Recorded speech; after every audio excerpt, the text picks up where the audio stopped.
Hello everyone, welcome back to 9 Early. ഇന്ന് നമ്മൾ Kerala syllabus class 9th unit 8 വരുന്ന chapter circle measures ആണ് ചെയ്യാൻ പോകുന്നത് കേട്ടോ. ഇത് ഒരു വൃത്തത്തിൻ്റെ അളവുകൾ ഫോക്കസ് ചെയ്തിട്ടുള്ള ചാപ്റ്റർ ആണ്. അപ്പോൾ നമ്മുടെ എക്സസൈസുകൾക്ക് കിടക്കുന്നതിന് മുമ്പ് കുറച്ച് ബേസിക്സ് മനസ്സിലാക്കിയെടുക്കാനായിട്ടുണ്ട്. നമുക്ക് ആദ്യം അത് നോക്കാം, അതിന് ശേഷം നമുക്ക് അളവുകളിലേക്ക് പോകാം. ഇനി ഓരോ ഫോർമുലയുടെയും ഒരു ഡീറ്റെയിൽഡ് എക്സ്പ്ലനേഷനിലേക്കൊന്നും പോകണില്ല, പക്ഷേ നമ്മൾ ജസ്റ്റ് ഒന്ന് മനസ്സിലാക്കുന്നു എന്നേ ഉള്ളൂ കേട്ടോ. അപ്പോൾ നമ്മൾ ഫസ്റ്റ് നോക്കാൻ പോകുന്നത് ഒരു കുറച്ച് അറിയുന്ന പോളിഗൺസ് അല്ലെങ്കിൽ ക്ലോസ്ഡ് ഫിഗേഴ്സ് കൺസിഡർ ചെയ്യുക. അപ്പോൾ ഒരു ട്രയാങ്കിൾ എടുക്കുക, അല്ലെങ്കിൽ ഒരു സ്ക്വയർ, അങ്ങനത്തെ ഷേപ്സ് ഒക്കെ നോക്കുകയാണെങ്കിൽ നമുക്ക് ഇതിൻ്റെയൊക്കെ ഏരിയയും പെരിമീറ്ററും ഒക്കെ കണ്ടുപിടിക്കാൻ മുമ്പ് തന്നെ അറിയാം അല്ലേ.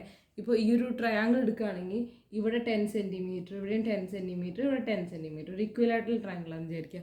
നമ്മളതിൻ്റെ പെരിമീറ്റർ എങ്ങനെ കണ്ടുപിടിക്കും? ഇതെല്ലാം കൂടി ആഡ് ചെയ്യും അല്ലേ. അപ്പോൾ നമുക്ക് 30 സെൻറ്റിമീറ്റർ കിട്ടില്ലേ. അപ്പോൾ ഇപ്പോൾ ഈ സൈഡിൻ്റെ പേര് എ എന്നും ഇതിൻ്റെ പേര് ബിയും ഇതിൻ്റെ പേര് സിയും ആണെന്ന് വിചാരിക്കാം. അങ്ങനെയല്ല ഉണ്ടാവുക. കൂടുതൽ നമ്മളിങ്ങനെ എ ബി സി എന്നാണ് കൊടുക്കുക, എന്നിട്ട് A B plus B C plus A C. പക്ഷെ ഞാൻ ജസ്റ്റ് റെഫർ ചെയ്യാൻ വേണ്ടി പറയുകയാണ് എ ബി സി എന്ന്. അപ്പോൾ നമ്മൾ എന്ത് ചെയ്യും? A plus B plus C അല്ലേ. അപ്പോൾ നമുക്ക് സിമ്പിളായിട്ട് എന്ത് ചെയ്യാൻ പറ്റും? ആ ഒരു പെരിമീറ്റർ നമുക്ക് കിട്ടും. ഇനിയിപ്പോൾ ഇവിടെ ഈ ഒരു സ്ക്വയർ കൺസിഡർ ചെയ്യാണ്. അപ്പോൾ എന്താ, നമ്മൾ 4 സൈഡും കൂടി ആഡ് ചെയ്യും അല്ലേ. ഇപ്പോൾ എ ബി സി ഡി, നമ്മൾ A plus B plus C plus D ചെയ്യുമ്പോൾ നമുക്ക് പെരിമീറ്റർ കിട്ടും. പക്ഷെ സർക്കിളിന് നമുക്ക് അങ്ങനെ ചെയ്യാൻ പറ്റുമോ? ഇല്ല, ചെയ്യാൻ പറ്റില്ല അല്ലേ. ഇനിയിപ്പോൾ ഒരു റെക്റ്റാങ്കിളിൻ്റെ കേസ് പോലും ആയിക്കോട്ടെ, റെക്റ്റാങ്കിളിൻ്റെ പ്രത്യേകത എന്താ വെച്ചാൽ 2 സൈഡ് അഥവാ ഓപ്പോസിറ്റ് സൈഡ്സ് മാത്രമേ ഈക്വൽ ഉണ്ടാവുള്ളൂ. അപ്പോൾ അങ്ങനെ ചെയ്യുമ്പോൾ ഇവിടെ 10, ഇവിടെയും 10, ഇവിടെ 5, ഇവിടെ 5. നമുക്ക് ഒന്നുകിൽ ഇത് ആഡ് ചെയ്യാം, പക്ഷെ നമുക്കൊരു ഫോർമുല നമ്മൾ പഠിച്ചിട്ടുണ്ട്, 2 × L + B അല്ലേ. അതെന്താണ്? പെരിമീറ്റർ കണ്ടുപിടിക്കാനുള്ള ഫോർമുല ആണ് കേട്ടോ. നമ്മളിനിപ്പോൾ ഏരിയ ആണ് കണ്ടുപിടിക്കണമെന്നുണ്ടെങ്കിൽ ഏരിയ എങ്ങനെയാണ് കണ്ടുപിടിക്കുക? L × B. അതാണ് ഏരിയ കണ്ടുപിടിക്കാനുള്ള ഫോർമുല.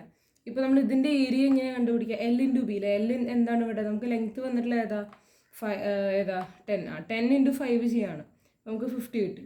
50 സെൻറ്റിമീറ്റർ. നമ്മൾ ഏരിയ എഴുതുമ്പോൾ സെൻറ്റിമീറ്റർ സ്ക്വയറിലാണ് എഴുതുക, യൂണിറ്റ് സ്ക്വയറിലാണ് എഴുതുക. ഇനിയിപ്പോൾ പെരിമീറ്റർ ആണ് കണ്ടുപിടിക്കുന്നത് വിചാരിക്കുക, 2 × L + B. 2 × L + B എന്ന് പറയുമ്പോൾ 10 + 5 അല്ലേ, 15. അപ്പോൾ 30. ഇനി നമ്മളിപ്പോൾ ഇതിപ്പോൾ 2 × L + B നമ്മൾ ചെയ്തു, എല്ലും ബിയും കൂട്ടിയിട്ട് അതിനെ 2 കൊണ്ട് മൾട്ടിപ്ലൈ ചെയ്തു, ഇത് ചെയ്തു. അപ്പോൾ നമുക്ക് 30 കിട്ടി. ഇതേ ആൻസർ തന്നെയല്ലേ നമ്മൾ കൂട്ടുമ്പോഴും കിട്ടുക. 5 + 5 10 ആണ്.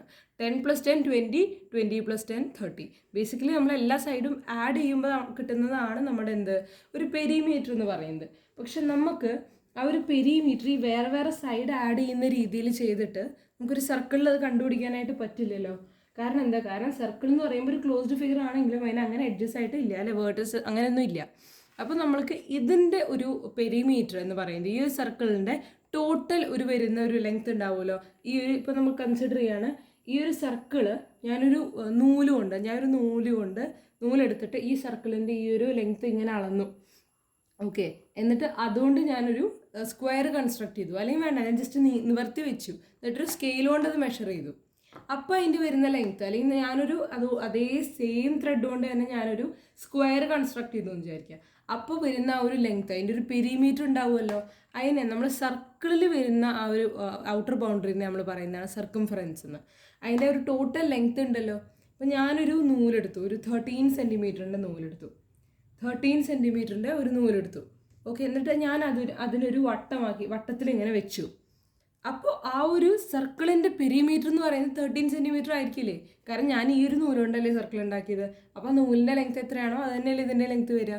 അപ്പോൾ ഞാൻ ഈ ഒരു സർക്കിളിൻ്റെ ടോട്ടൽ ബൗണ്ടറിനെ പറ്റിയാണ് പറഞ്ഞുകൊണ്ടിരിക്കുന്നത്, ഔട്ടർ ബൗണ്ടറിനെ പറ്റിയാണ് പറഞ്ഞുകൊണ്ടിരിക്കുന്നത്. അങ്ങനെ സർക്കിളിലുള്ള ഔട്ടർ ബൗണ്ടറിനെ നമ്മൾ പറയുന്ന പ്രത്യേക പേരാണ് സർക്കംഫറൻസ്. സർക്കംഫറൻസ് എന്നാണ് എന്ത് പറയുക, ഒരു സർക്കിളിൻ്റെ പെരിമീറ്റർ നമ്മൾ പറയുന്നതിന് പറയാം. ഈ സർക്കംഫറൻസ് കണ്ടുപിടിക്കാനുള്ള നമ്മുടെ ഒരു എന്താ പറയുക ഫോർമുല എന്ന് പറയുന്നത് 2πr ആണ്. ഈ πr എന്താണ് എന്നറിയാത്തവർ ഉണ്ടായിരിക്കും. ഈ പൈ എന്താണെന്ന് ഞാൻ പറഞ്ഞുതരാം, പേടിക്കണ്ട. ഓക്കെ, അപ്പോൾ നമ്മളൊരു സർക്കിളിൻ്റെ ഇതിപ്പോൾ സെൻറ്റർ പോയിൻ്റ് ആണെന്ന് വിചാരിക്കുക കേട്ടോ.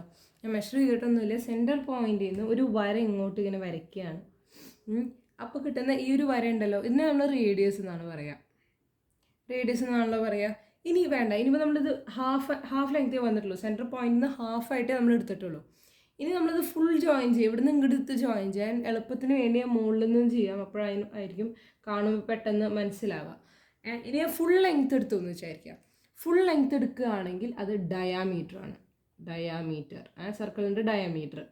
ഇനി ഞാൻ ഏതെങ്കിലും എന്ന് വെച്ചാൽ സെൻറ്റർ എന്നല്ലാതെ ജസ്റ്റ് 2 പോയിന്റ്സ് ഇങ്ങനെ ജോയിൻ ചെയ്തു വെച്ചാൽ അതാണ് കോഡ് എന്ന് പറയുന്നത്. ഓക്കെ, ഇങ്ങനെ കുറച്ച് ബേസിക് കാര്യങ്ങളുണ്ട് സർക്കിളിൻ്റെ ഉള്ളിൽ. ഇനിയും ഉണ്ട്, ഞാൻ അത് പിന്നെ പറയാം. അപ്പോൾ ഈ ഒരു സർക്കിളിൻ്റെ ഉള്ളിൽ നിന്ന് വരുന്ന 3 കാര്യങ്ങൾ നമുക്ക് അറിഞ്ഞിരിക്കേണ്ടത്. ഒന്ന്, സെൻറ്റർ പോയിന്റിൽ നിന്ന് നമ്മൾ അപ്പുറത്തെ ഒരു സൈഡിലേക്ക് വരയ്ക്കുന്ന ഒരു വര, ഒരു സെൻറ്ററിൽ നിന്ന് സർക്കംഫറൻസിലേക്ക് വരയ്ക്കുന്ന വര. Okay, the line drawn from the centre point of the circle to any point on the circumference, അതാണ് എന്ത് റേഡിയസ്. ഇനി ഡബിൾ ദ റേഡിയസ്, അതായത് റേഡിയസ് എന്ന് പറയുമ്പോൾ പകുതിയുള്ളൂ, പക്ഷേ നമ്മൾ ഒരു സർക്കംഫറൻസിൻ്റെ ഒരു പോയിന്റിൽ നിന്ന് നേരെ ഓപ്പോസിറ്റ് പോയിന്റിലേക്ക് വരയ്ക്കുന്നതാണ് ഡയാമീറ്റർ. നേരെ ഓപ്പോസിറ്റ് എന്ന് പറയുമ്പോൾ കറക്റ്റ് ഓപ്പോസിറ്റ് ഇട്ടല്ല, അത് ഇങ്ങനെയല്ല, ഇങ്ങനെ ചിരിച്ച് വരയ്ക്കുന്നതല്ല, ഫുൾ ലെങ്ത് എടുത്ത് വരയ്ക്കുന്നത്. ഇതിപ്പോൾ നമ്മൾ ഫുൾ ലെങ്ത് ഇല്ല സർക്കിളിൽ, ഒരു അറ്റത്ത് പോയിട്ടാണ് വരയ്ക്കുന്നത്. പക്ഷേ സർക്കിളിൻ്റെ സെൻറ്ററിൽ വരികയാണ്, സെൻറ്ററിൽ കൂടിയാണ് ആ ലൈൻ പാസ് ചെയ്ത് പോകുന്നത് വെച്ചാൽ എന്താണ്, അത് ഡയമീറ്റർ ആണ് കേട്ടോ. അപ്പോൾ എവിടെയെങ്കിലും പോയി ഫുൾ ഇങ്ങനെ വരച്ചിട്ട് കാര്യമില്ല. ഡയമീറ്റർ എന്ന് പറയുമ്പോൾ ഫുൾ ലെങ്ത് സെൻറ്ററിൽ കൂടെ പാസ് ചെയ്യുന്ന രീതിയിൽ വേണം വരയ്ക്കാനായിട്ട്. അതും ഒരു പാർട്ടിൽ നിന്ന് ഇപ്പുറത്തെ പാർട്ട്, സർക്കംഫറൻസിൻ്റെ ഒരു സൈഡിൽ നിന്ന് ഒരു പോർഷനിൽ നിന്ന് മറ്റേ പോർഷനിലേക്ക് കണക്റ്റ് ആവണം. ഈ ഒരു ഡയമീറ്ററിൻ്റെ പകുതിയാണ് റേഡിയസ് അല്ലേ, കാരണം നമ്മളിപ്പോൾ ഈ ഒരു പോയിന്റിൽ നിന്ന് ഈ സെൻറ്റർ വരെ വന്നു കഴിഞ്ഞാൽ റേഡിയസ് ആയി. ഇനിയിപ്പോൾ റേഡിയസിന് ഈ റേഡിയസിനെ ഞാൻ ഇവിടുന്ന് ഇങ്ങോട്ട് എക്സ്റ്റെൻഡ് ചെയ്യുകയാണെങ്കിൽ അത് ഡയമീറ്റർ ആയില്ലേ, ആയി. അപ്പോൾ അതുകൊണ്ട് ഈ റേഡിയസ് എന്ന് പറയുന്നത് ഹാഫ് ഡയമീറ്റർ ആണ്. അല്ലാന്നുണ്ടെങ്കിൽ നമുക്ക് എന്ത് പറയാൻ പറ്റും, ഈ ഒരു ഡയമീറ്റർ എന്ന് പറയുന്നത് 2 times ദ റേഡിയസ് ആണ്. ഓക്കെ, ജസ്റ്റ് അറിഞ്ഞിരിക്കാൻ വേണ്ടി പറഞ്ഞാണെങ്കിൽ ഫോർമുലായിട്ട് എടുക്കൊന്നും വേണ്ട, ഞാൻ ജസ്റ്റ് കാര്യമായിട്ട് എന്താ വെച്ചാൽ കാര്യം മനസ്സിലാക്കാനായിട്ട് പറഞ്ഞു എന്നുള്ളൂ കേട്ടോ. ഇനി നമ്മളൊരു സർക്കിൾ കൺസിഡർ ചെയ്യാം, ഇത് തന്നെ നമുക്ക് എടുക്കാം. ഈ ഒരു സർക്കിൾ എടുക്കുകയാണെങ്കിൽ ഇതിൻ്റെ റേഡിയസ് നമുക്കൊരു 0.5 സെൻറ്റിമീറ്റർ. നമ്മൾ ഫുൾ ലെങ്ത്ത് എടുക്കുകയാണെങ്കിൽ സർക്കിളിൻ്റെ ഇങ്ങനെ ഫുൾ ലെങ്ത്ത് എടുത്തു. ഇങ്ങനെ ഫുൾ ലെങ്ത്ത് നമ്മൾ എടുക്കുമ്പോൾ അതിന് നമ്മൾ എന്ത് പറയും, ഡയമീറ്റർ എന്ന് പറയും, നമ്മൾ പഠിച്ചില്ലേ. ഈ ഡയമീറ്റർ ഒരു 1 സെൻറ്റിമീറ്റർ ആണെന്ന് വിചാരിക്കുക. ഓക്കെ, ഒരു 1 സെൻറ്റിമീറ്റർ 1 മീറ്റർ എങ്ങനെയാണോ നമ്മൾ പറയുന്നത്, നമ്മുടെ ഒരു യൂണിറ്റ് എടുക്കുക. ഓക്കെ, 1 ഡയാമീറ്റർ വരുന്ന ഒരു സർക്കിളിൻ്റെ നമുക്ക് എന്ത് കണ്ടുപിടിക്കാനായിട്ടുണ്ട്, സർക്കംഫറൻസ് കണ്ടുപിടിക്കാനായിട്ടുണ്ട്. സർക്കംഫറൻസ് കണ്ടുപിടിക്കുക എന്ന് പറയുമ്പോൾ ഒരു 1 യൂണിറ്റ് വരുന്ന ഒരു സർക്കിളിൻ്റെ സർക്കംഫറൻസ് എന്ന് പറയുന്നത് എന്തായിരിക്കും എന്നറിയോ, അത് നമുക്കൊരു ഫ്രാക്ഷനിൽ എക്സ്പ്രസ് ചെയ്യാനായിട്ട് പറ്റില്ല. അല്ലെങ്കിൽ ഇപ്പോൾ ഒരു റൂട്ടായിട്ട്, ഇപ്പോൾ നമ്മൾ ഈ √2 അല്ലെങ്കിൽ √3 ഇങ്ങനെ കുറച്ച് നമ്പേഴ്സ് നമുക്കറിയാം അല്ലേ, നമ്മൾ ഈ ഇറാഷണൽ നമ്പേഴ്സ് എന്നൊക്കെ പറഞ്ഞ് പഠിക്കാറുണ്ട്. ഇങ്ങനെ നമ്പേഴ്സ്, അപ്പോൾ റൂട്ട് ഓഫ് നാച്ചുറൽ നമ്പേഴ്സായിട്ട് നമുക്ക് എഴുതാൻ പറ്റാത്ത കുറച്ച് ബേസിക് ഓപ്പറേഷൻസ് യൂസ് ചെയ്ത് നമുക്ക് എഴുതാൻ പറ്റാത്തൊരു നമ്പറാണ് എന്ത് വരുന്നത്, നമ്മൾ ഡയാമീറ്റർ 1 എടുക്കുമ്പോൾ നമുക്കൊരു സർക്കംഫറൻസ് ആയിട്ട് കിട്ടുന്നത്. ആ ഒരു നമ്പറിനെ നമ്മൾ പൈ എന്ന് പറയുന്നു. ആ പൈ എന്ന് പറയുന്നത് ഗ്രീക്ക് ആൽഫബറ്റ് ആണ് കേട്ടോ. പൈ എന്നാണ് പൈ പ്രൊനൗൺസ് ചെയ്യുന്നത്, പൈ എന്നാണ്. ഇതൊരു ഗ്രീക്ക് ആൽഫബറ്റ് ആണ് കേട്ടോ. അപ്പോൾ ഇത് ഒരു ഫ്രാക്ഷൻ അല്ല എന്ന് ഞാൻ പറഞ്ഞു. നമുക്ക് ഫ്രാക്ഷൻസിന് മാത്രമേ ഒരു കറക്റ്റായിട്ട് ആക്യുറേറ്റ്ലി നമുക്ക് ഒരു ഡെസിമലായിട്ട് നമുക്ക് കണ്ടുപിടിക്കാനായിട്ട് പറ്റുള്ളൂ, അല്ലെങ്കിൽ നമുക്ക് ജസ്റ്റ് റൗണ്ട് ചെയ്യാനേ പറ്റുള്ളൂ. അതുകൊണ്ട് നമ്മൾ ജസ്റ്റ് അപ്രോക്സിമേറ്റ്ലി കണ്ടുപിടിക്കുകയേ ചെയ്യുന്നുള്ളൂ. അപ്പോൾ നമ്മളതിന് 4 ഡെസിമൽ പ്ലേസ് ആയിട്ട് നമ്മൾ റൗണ്ട് ചെയ്യുകയാണ്. അതായത് നമുക്ക് കിട്ടുന്നത് 22/7 ചെയ്യുമ്പോഴാണ് നമുക്ക് അറൗണ്ട് ഈ ഒരു വാല്യൂ നമുക്ക് കിട്ടുന്നത്. ആ വാല്യൂ ആണ് 3.1416. ഓക്കെ, 3.1416 എന്നുള്ള ഈ ഒരു വാല്യൂ ഇത് നമ്മളെപ്പോഴും അറിഞ്ഞിരിക്കണം. 3.14 ഏകദേശം അത്രയെങ്കിലും നമ്മൾ എന്തായാലും അറിയണം. അതിലും അത് നമ്മൾ മറക്കാൻ പാടില്ല. ഈ 2 വാല്യൂസ് ഭയങ്കര ഇമ്പോർട്ടൻ്റ് ആയിട്ടുള്ള കാര്യമാണ്. നമുക്ക് ചില സ്ഥലങ്ങളിൽ ഇത് സബ്സ്റ്റിറ്റ്യൂട്ട് ചെയ്യേണ്ടി വരും കേട്ടോ. നമ്മുടെ ടെക്സ്റ്റിൽ കുറവാണ് സബ്സ്റ്റിറ്റ്യൂട്ട് ചെയ്യേണ്ട സിറ്റുവേഷൻസ് എങ്കിലും ചില സമയത്ത് അത് ചോദിക്കാറുണ്ട്. അപ്പോൾ ഇതൊന്ന് ഓർമ്മിച്ച് വയ്ക്കുക കേട്ടോ. അപ്പോൾ നമ്മളൊരു 1 സെൻറ്റിമീറ്റർ ഡയമീറ്റർ വരുന്ന ഒരു ഇതിൻ്റെ സർക്കംഫറൻസ് പറയുന്നത് എന്തായിരിക്കും, നമ്മൾ പറഞ്ഞ പൈ അല്ലേ, 1 പൈ എന്തായിരിക്കും, സെൻറ്റിമീറ്റേഴ്സ് ആയിരിക്കും അതിൻ്റെ സർക്കംഫറൻസ്. ഇനിയിപ്പോൾ 2 സെൻറ്റിമീറ്റർ വന്നു എന്ന് വിചാരിക്കുക. 2 സെൻറ്റിമീറ്റർ വരെയാണ് നമ്മുടെ ഒരു ഡയമീറ്റർ. അപ്പോൾ അതിൻ്റെ ഇതെന്തായിരിക്കും, എന്താ പറയുക, സർക്കംഫറൻസ് എന്തായിരിക്കും, 2π സെൻറ്റിമീറ്റർ ആയിരിക്കും. ഇനി 1/2 വരികയാണെന്ന് വിചാരിക്കുക. 1/2 സെൻറ്റിമീറ്റർ എന്ത് വരികയാണ്, നമ്മുടെ ഡയാമീറ്റർ വരികയാണ്. അപ്പോൾ നമ്മളുടെ ആൻസർ എന്തായിരിക്കും, 3/2 അല്ലേ. നമ്മളെന്താ 1/2നെ നമ്മളിങ്ങനെ ഒരു ഇംപ്രോപ്പർ ഫ്രാക്ഷൻ ഇങ്ങനെ ആക്കുക. സോറി, ഞാനത് ശരിക്കും എഴുതിയിട്ട് കാണിച്ചു തരാം. 1/2. ഇതിനെ നമ്മൾ എങ്ങനെയും പ്രോപ്പർ ആക്കുക? 2 മൾട്ടിപ്ലൈഡ് ബൈ 1 + 1 അല്ലേ? നമ്മളിപ്പോൾ ഈ ഒരു ഇതിവിടെ ഇൻറ്റു ചെയ്ത് ഇവിടെ പ്ലസ് ചെയ്യുകയാണ് ചെയ്യേണ്ടത്. അപ്പോൾ 2 multiplied by 1 + 1 3 divided by same നമ്മൾ ഇതിട്ട് കൊടുക്കും ഡിനോമിനേറ്റർ. അപ്പോൾ 3/2. അപ്പോൾ നമുക്ക് എന്താ ആൻസർ കിട്ടിയത്? 3/2 പൈ സെൻറ്റിമീറ്റർ. അപ്പോൾ ഈ ഒരു 1 അല്ലെങ്കിൽ നമുക്ക് ഇവിടെ വരുന്നതിൻ്റെ സർക്കംഫറൻസിനെ നമ്മൾ ഡിനോട്ട് ചെയ്യാനായിട്ട് ഇപ്പം യൂസ് ചെയ്യുന്നതാണ് ഈ ഒരു പൈ എന്ന് പറയുന്നത് കേട്ടോ. അപ്പോൾ സർക്കംഫറൻസ് ഓഫ് എ സർക്കിൾ എന്ന് പറയുന്നത് എന്താ? പൈ ടൈംസ് ഇറ്റ്സ് ഡയമീറ്റർ ആണ്. അപ്പോൾ 4 ആണ് ഇവിടെ വരുന്നത് വിചാരിക്കുക. 4 സെൻറ്റിമീറ്റർ ആണെങ്കിൽ അതിൻ്റെ ഡയമീറ്റർ എന്തായിരിക്കും? 4 പൈ ആയിരിക്കും. 8 പൈ ആണെങ്കിൽ ഇവിടുത്തെ എത്ര ആയിരിക്കും? 8 സെൻറ്റിമീറ്റർ ആയിരിക്കും. 10 പൈ ആണ് ആൻസറിൽ വരുന്നത് വെച്ചാൽ ഇവിടെ 10 സെൻറ്റിമീറ്റർ ആയിരിക്കും. അപ്പോൾ ഒരു സർക്കിളിൻ്റെ ഡയാമീറ്റർ എന്താണോ അതിനെ നമ്മൾ പൈ കൊണ്ട് മൾട്ടിപ്ലൈ ചെയ്യുന്നതാണ് നമുക്ക് എന്ത് കിട്ടുന്നത്? അതിൻ്റെ സർക്കംഫറൻസ് ആയിട്ട് കിട്ടുന്നത്.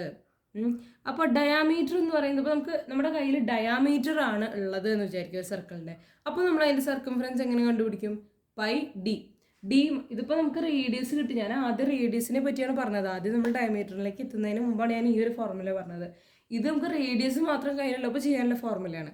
നമുക്ക് ഡയറക്റ്റ് ആയിട്ട് ഡയമീറ്റർ നമ്മുടെ കയ്യിലുണ്ടെങ്കിൽ നമ്മൾ എപ്പോഴും ഈസി ആയിട്ടുള്ള ഫോർമുല പൈ ഡി യൂസ് ചെയ്യണം കേട്ടോ. പൈ സർക്കംഫറൻസ് പറഞ്ഞു കഴിഞ്ഞാൽ പൈ ഡി. ഡി എന്ന് പറഞ്ഞു കഴിഞ്ഞാൽ എന്താ? ഹാഫ് ഡയമീറ്റർ ആണെന്ന് ഞാൻ പറഞ്ഞില്ലേ. നമ്മൾ ഒരു സർക്കിളിൻ്റെ ഡയാമീറ്റർ മൾട്ടിപ്ലൈഡ് ബൈ പൈ ആണ് എപ്പോഴും അതിൻ്റെ സർക്കംഫറൻസ്. അത് നമ്മളിപ്പോൾ പ്രൂവ് ചെയ്തു. ഇനി നമ്മുടെ കയ്യിൽ ഡയമീറ്റർ ഇല്ല എന്ന് വിചാരിക്കുക. അപ്പോൾ നമുക്ക് റേഡിയസ് മാത്രമേ തന്നിട്ടുള്ളൂ. അപ്പോൾ നമുക്ക് ഇതിൻ്റെ ഒരു ഡയമീറ്റർ എന്ന് പറയുന്നത് എന്താ നമുക്ക് പറഞ്ഞിട്ടുള്ളത്? 2 സെൻറ്റിമീറ്റർ ആണ്. അപ്പോൾ അതിൻ്റെ നമുക്കത് പറഞ്ഞു തന്നിട്ടില്ല. റേഡിയസ് മാത്രം നമുക്ക് പറഞ്ഞു. 2ൻ്റെ പകുതി 1 ആയിരിക്കില്ലേ? നമ്മളെപ്പോഴും പറഞ്ഞല്ലോ, നമ്മളിപ്പോൾ ആദ്യം തന്നെ പറഞ്ഞിട്ടുണ്ട് എന്ത്? ഡയമീറ്റർ എന്ന് പറയുന്നത് 2r ആണെന്ന് ഞാൻ പറഞ്ഞില്ലേ. റേഡിയസിൻ്റെ മൾട്ടിപ്ലൈഡ് ബൈ 2. അതായത് ഇതുവരെ 1 സെൻറ്റിമീറ്റർ ആണെങ്കിൽ ഇവിടെയും 1 സെൻറ്റിമീറ്റർ ആയിരിക്കും. കാരണം എന്താ? ഹാഫാണ് അല്ലേ? റേഡിയസിൻ്റെ ഡയമീറ്ററിൻ്റെ ഹാഫാണ് റേഡിയസിൻ്റെ ഇരട്ടിയാണ് ഡയമീറ്റർ. അതുകൊണ്ട് തന്നെ നമ്മൾ 2r ആണ് ഡയമീറ്റർ അല്ലേ? അപ്പോൾ നമുക്ക് ഡി എന്ന് പറയുന്നത് 2r ആണെന്ന് അറിയാം. അപ്പോൾ നമ്മുടെ കയ്യിൽ ഡി ഇല്ല. ഡി കൺസിഡർ ചെയ്യേ വേണ്ട. നമുക്ക് ഡി തന്നിട്ടേ ഇല്ല. അപ്പോൾ നമ്മൾ എങ്ങനെയാണ് ഇത് കണ്ടുപിടിക്കുക? സർക്കംഫറൻസ് നമുക്കറിയാം. ഡി എന്ന് പറഞ്ഞു കഴിഞ്ഞാൽ എവിടെയായാലും നമുക്കത് 2r ആണെന്ന് അറിയാമല്ലോ. അപ്പോൾ നമ്മൾ 2r മൾട്ടിപ്ലൈഡ് ബൈ പൈ എന്ന് ചെയ്യും. ഇപ്പോൾ 2r പൈ എന്ന് പറയുന്നത് ഒരു രസമില്ല, ഒരു കേൾക്കുമ്പോൾ ഒരു സുഖമില്ല അല്ലേ?